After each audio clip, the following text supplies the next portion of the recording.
Hey, welcome to HeadKick Audio, episode number 35. Again, this is an MMA podcast where we talk about MMA. I used to have a co-host, don't anymore. So, on today's episode, we're going to try something a little bit different. We got the Christmas lights. Yeah, we're trying to keep it festive here at HeadKick Audio. So we're going to be drinking coffee instead of the good old cervezas this month. Trying to keep it PG, at least drink-wise.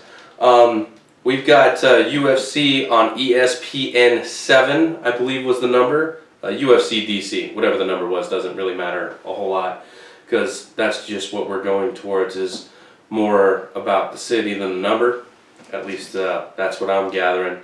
But I want to try something a little bit different. I want to go over a little bit of news that happened recently. So Liz Carmouche, recent title challenger, and Renan Barão, former 135-pound champion, both released from the UFC just last week. Because by the time you guys are seeing this, it's already last week. Brian Ortega suffers a knee injury. He's out with his fight against the Korean Zombie. They were supposed to headline. And in steps Frankie Edgar, saving the day. He's got the answer, we hope. But this puts his bantamweight debut on the back burner, at least for now. He says that, when he's done with the Zombie, he'll take Sanhagen if he's still available. And Elias Theodorou getting a win in his first fight since his UFC release. So congratulations to him.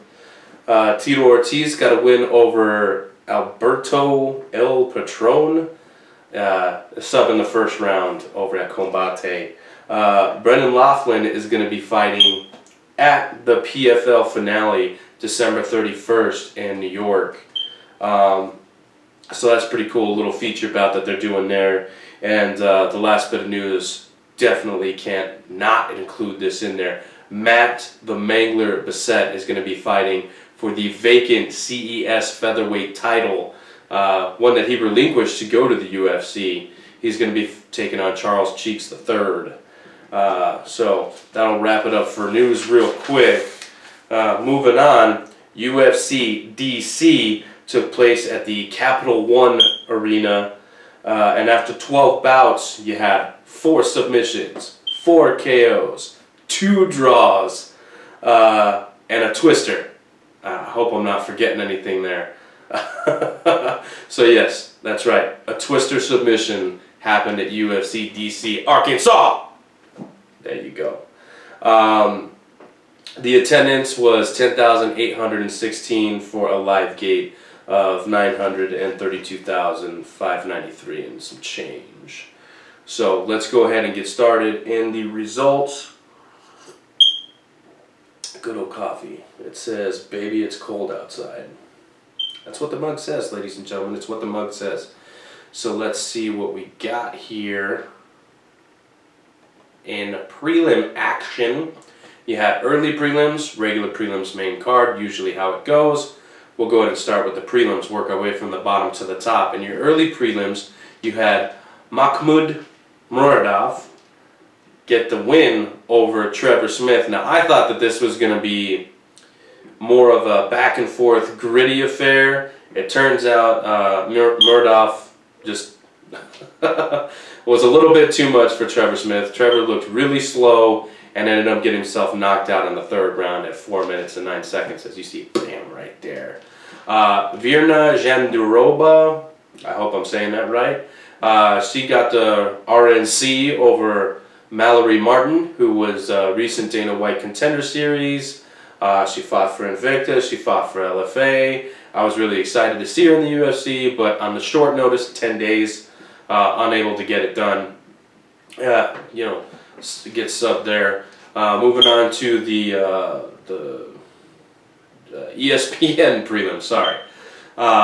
You had Joe Selecki defeating Matt Wyman via unanimous decision, a couple 30-27s.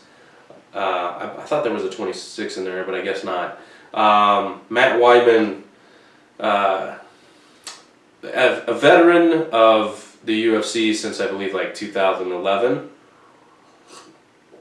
Unable to get it done since his return against Violent Bob Ross. Drops another decision to another hot prospect, Joe Selecki. Kind of a badass. There was some a heated exchange of words there at the end of the fight, but I believe all is good. And then moving on, Bryce Mitchell getting that. You called it. Well, nobody called it actually, but earlier in the episode I said that we were going to have a twister on the card. Bryce Mitchell is the one that had the twister. He gets it done in round 1, 420 for you. This is pretty fucking rare, and this is pretty fucking cool. So we're going to spend a little time on this. You know, I was live tweeting at the fights. Not at the fights, but during the fights, right? Because we were making some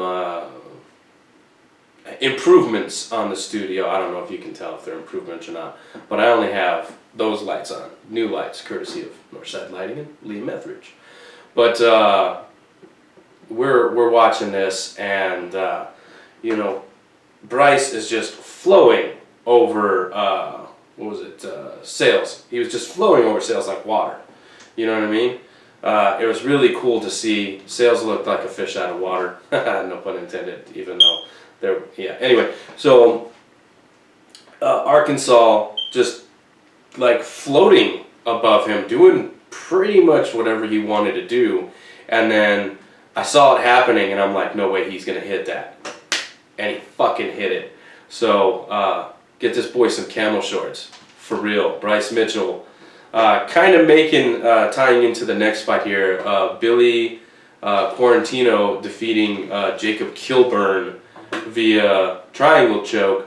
Now, you have back-to-back featherweight contests. Actually, I believe one was a catchweight because I don't think Sales made weight. But back-to-back featherweight contests, back-to-back submission wins, and the grappling affairs were both, one guy was clearly head and shoulders above the other. Kind of makes me want to see the winners fight each other. And I guess the losers can fight each other there too, not an issue. But Billy Q versus Arkansas, I would fucking love to watch that fight. So, both guys getting a sub. Let's see, Billy got his in round 2, and Arkansas got his in round 1. I would not be upset at all if the UFC booked winners versus winners and losers versus losers here. I would be stoked for that shit. And then in your prelim main event, Tim Means, the Dirty Bird, comes back from a gruesome injury in his fight against, I believe it was the Hybrid. He fucking, like, his foot went the opposite way it was supposed to in the finishing sequence. And, you know, it's been a while since we've seen him. He's been rehabbing this dang thing. And he comes back and looks pretty fucking devastating against Thiago Alves. Now, look, Pitbull and Means, these guys have seen everything. Okay? Between the two of them, they've seen everything. Oh, throwing my lights around here. Now, I was not expecting Means to get the submission win if the fight had ended that way. Honestly, I thought maybe it would be Pitbull with the guillotine choke. But no, it was the other way around. It was the Dirty Bird getting it done, and now he wants on UFC New Mexico. So get this boy on UFC New Mexico. Moving on to your main card. Now, on this card, you had one of the best bantamweight fights that I've seen in a long time. And then you had a fight that I thought was going to go one way, and it went almost the complete opposite. You had a heavyweight fight where the the heavyweight official kind of got his hands where they didn't belong. And then, again, another contest where I mean, I see where that one was okay. I didn't have a problem with that one. And then in the main event, holy shit, we'll get to that. So, in your main card opener, you had a barn-burning affair between Ricky Simon and Rob Font. Rob Font getting it done over 3 rounds, a couple 29-28s and a 30-27 for Font. Now, Ricky Simon, the better wrestler of the two, I should say.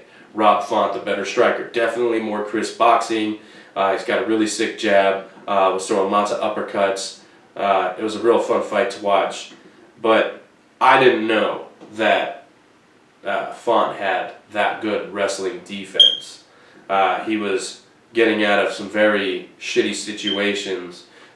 I wasn't expecting that. So, and these guys were just throwing down. You had the fucking mullet versus the fucking the Font, I guess. A pretty fucking fun fight. I wish I could watch that fight every weekend. And courtesy of UFC Fight Pass, I can if I want to. Speaking of UFC Fight Pass, I'm just going to drop this little bit in here. I know you already know, but LFA, UFC Fight Pass, they got a thing going on. 2020 is going to be sick. All right, the next fight up, you had Cody Stamann versus Song Yadong.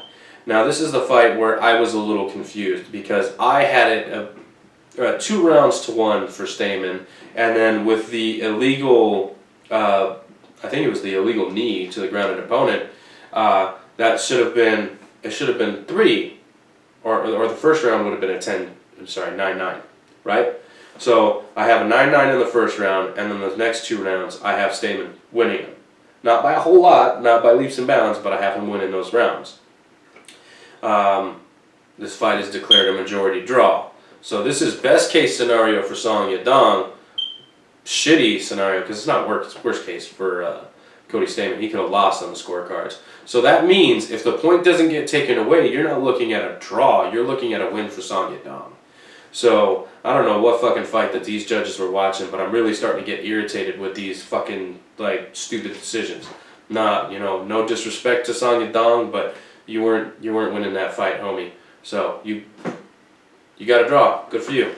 Aspen Ladd in between rounds 2 and 3 gets a wake-up call from her corner. They say you need to get over there and you need to punch this chick in the face. You need to keep fucking punching her and don't let off the fucking gas. Get in her face and punch her in the face and do not stop. Well, she did that. And she fucking put Yana Kunitskaya, if I'm saying that right, Yana Kunitskaya, she put her out in the 3rd round. Gets the TKO victory and a fight that, it wasn't super back and forth, but if it goes to the scorecard, you're probably looking at Kunitskaya with the decision there. So, yeah, Ladd's corner doing the right thing there, saying what they got to say to get their fighter to get their head out of their ass. One thing I will never understand is when a fighter is down 2 rounds to none, why are you not going out there just throwing haymakers? I get it, you could get caught. But if you've already lost the fight, does it matter? I mean, of course it matters. You got to save this guy up here. But anyway, that's another discussion for another time. Big Ben Rothwell getting it done over Stefan Struve via TKO round 2. 2? Yes. But there was also 2, count them, 2 groin strikes. And they were pretty bad. These guys are heavyweights. Ben Rothwell's leg probably weighs about as much as I do. So I wouldn't want to get kicked in the nuts by him, even if I'm like a 7-foot-tall giant. So I really feel for Skyscraper here. And especially if the how do you say it? It's not the carpets match the drapes, but if the package matches the size of the man, that's a lot of nut to be hurting. And he was getting coached by Mergliata saying, hey, this fight would be a no contest. There's only 90 seconds left, yada yada. I'm not really 100% sure. I don't have the conversation in front of me, obviously. But Mergliata kind of saying things he shouldn't be saying. He should be telling the fighter, take as long as you want, and then turning around to the other fighter and taking a point. You don't need to be saying anything other than that. Hey, how you feeling? Okay, yeah, maybe walk around a little bit. You're not out of bounds saying that shit. But telling a fighter that they should probably continue, like that, no, stay in your lane, bro. You're the referee. The referees don't tell fighter, it's not, in football they don't tell them that. They don't say, hey man, you should throw a pass right now. You should throw a pass right now. I'd be,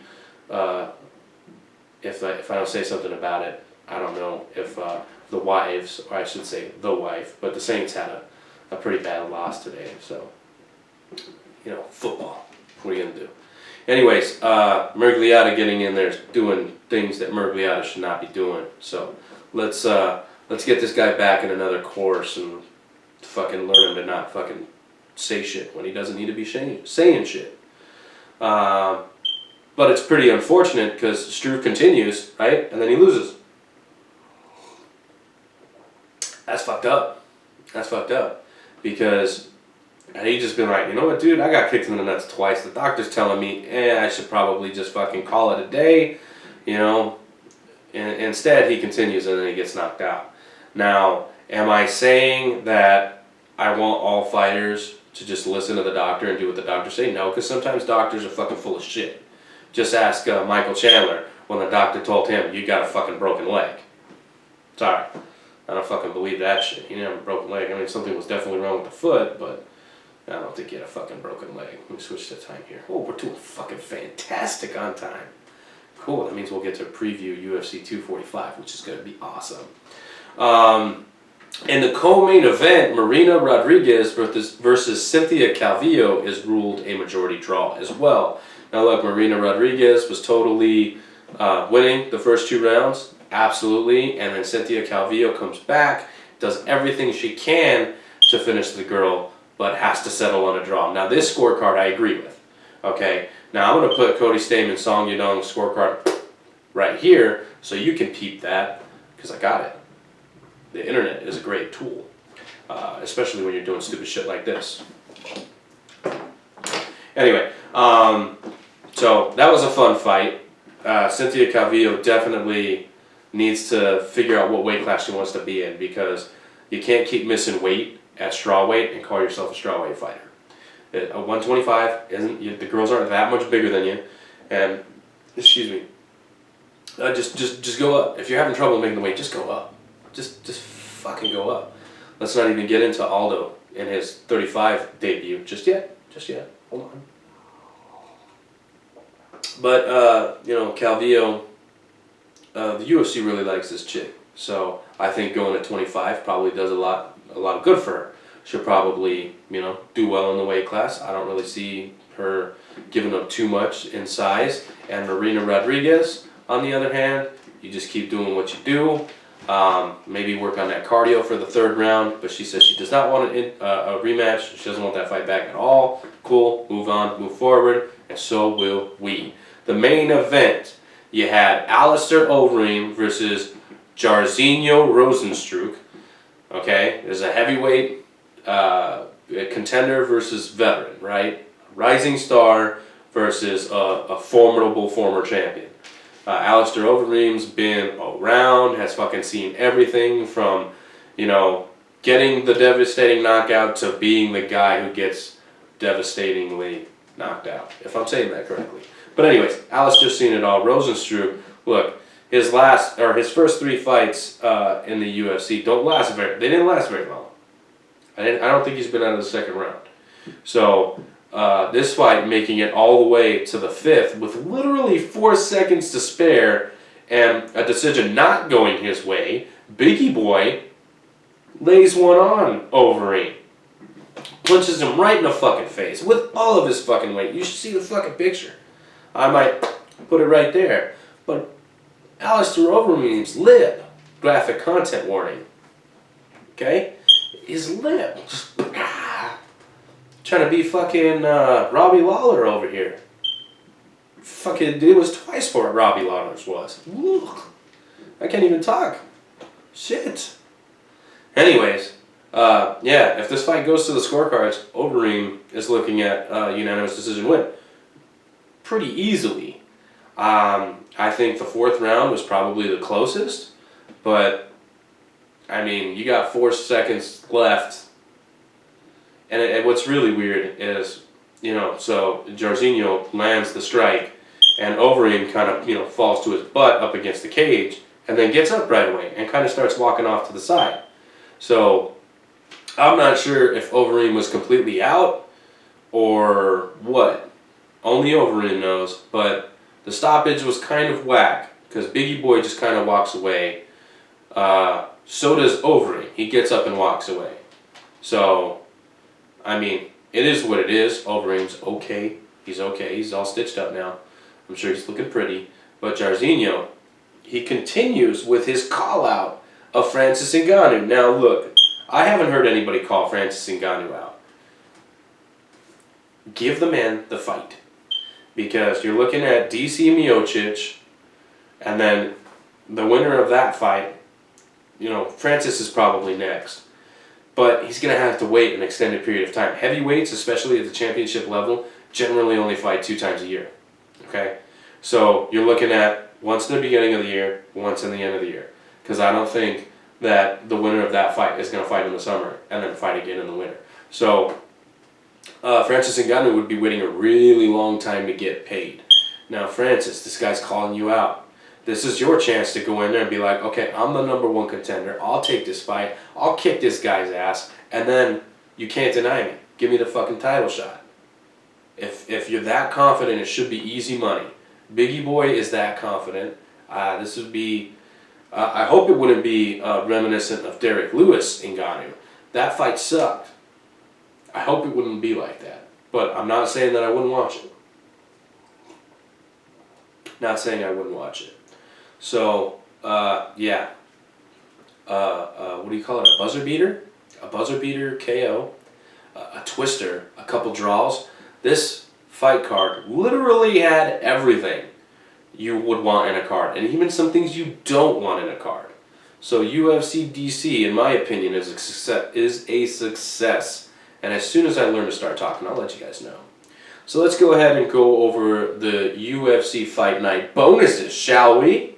So Bryce Mitchell, for his twister, nets $50K. And maybe a sponsorship from the game. I'm not even sure. He should. He was putting that shit out there. Favorite movie, Twister. Favorite board game, Twister. Now, I got to correct you on that one, man. I don't think Twister's a board game. I think it's a body game. Okay? Mahmoud Muradov gets $50K for his KO, where he sent the mouthpiece. He gets 50 G's for that. And then Rob Font and Ricky Simon for their fantastic fight netted 50 G's for fight of the night. Okay? So there are your performance bonuses. And then I believe, yes we are going to really quickly preview UFC 245. Okay, 3 title fights. Oh, this is a way to end the fucking year. You got Uriah Faber, Jose Aldo, Jeff Neal, Mike Perry. You even got Kaya Kara France and Brandon Moreno on this card. Jessica Ai. Okay, so let's just go ahead and start from the bottom and work our way to the top. Oscar Piota versus Punahele Soriano. I'm going to butcher some of these names, but that's okay. So that's going to open your early prelims, which are going to be on ESPN+.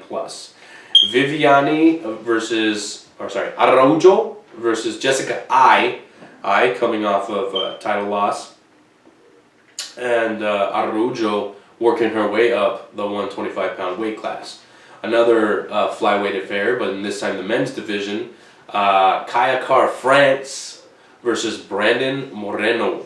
Now, that fight, I assure you, is going to be a fucking firecracker of a fight.